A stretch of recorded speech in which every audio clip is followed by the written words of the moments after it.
So if you're like in my inner friend circle, you know that like Superman and Flash, especially Barry Allen, are like those are like my husbandos right there. And like with DC and Marvel, I just kind of collect superhero men like their Infinity Stones and just kind of just slap the label husband or boyfriend on them like it's nothing. And honestly, I could probably make a whole video about it. Maybe not like a top 10 list of like DC and Marvel, but like really just interesting stories of how I just crushed on these characters. If y'all like this video, maybe I'll do it.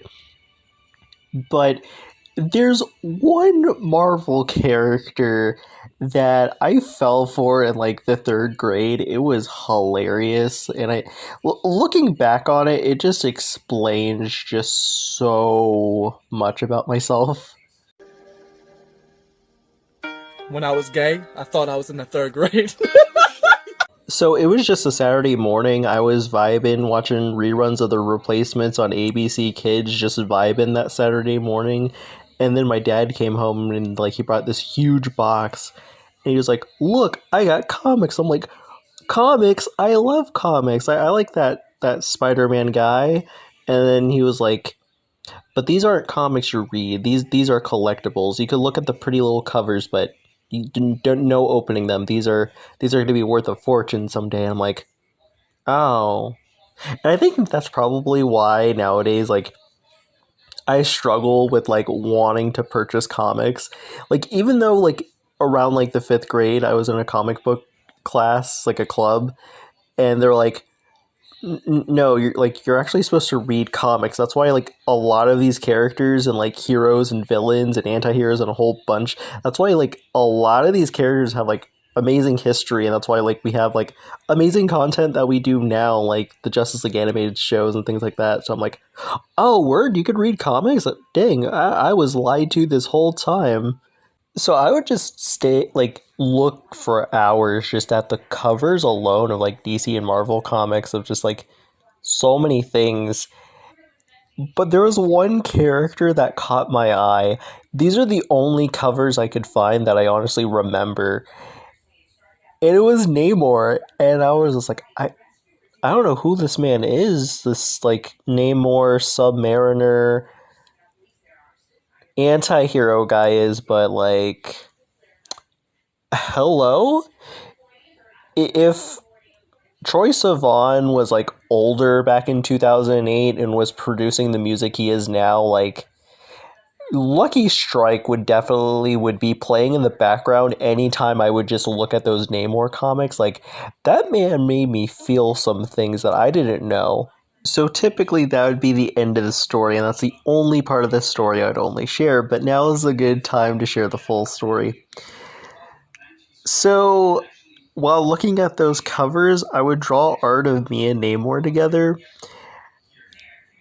And like I essentially drew my own AU of Atlantis Square Pantis because I really like that special. So I pretty much did crossover art of just me and Namor dating, and SpongeBob was there. And then I would draw like me and Namor sharing a soda together. So like yeah, I drew a lot of like me x Namor together. It was a whole thing, and I would then like, and this is the reason why I don't have the art, because I would then throw it away, simply because of like the environment I was living in. Like queer topics was a huge no-no, so I would just throw it away, and that's like the only memory I have of just me making cross literal crossover alternate universe Reader X fictional character plus SpongeBob's the third wheel, creating like an AU Atlantis Square Pantis. And then me and Namor just sharing a soda together, Reader X fictional character sharing a soda together. And I did this back in like 2008, and keep in mind, like I had no internet access to really know that this was a thing people were doing. Maybe not making SpongeBob a third wheel, but you get what I mean.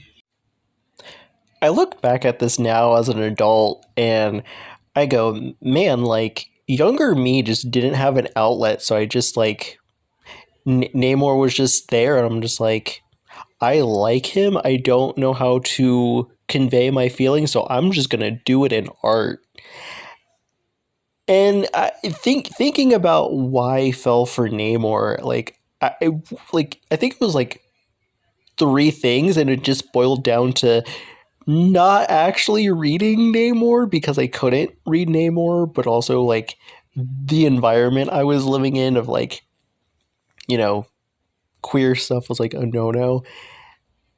And I look at it, I'm like, I think I essentially viewed Namor because like he was an anti-hero, but also the king of Atlantis. So like you essentially have like double whammy of like fanficky level things.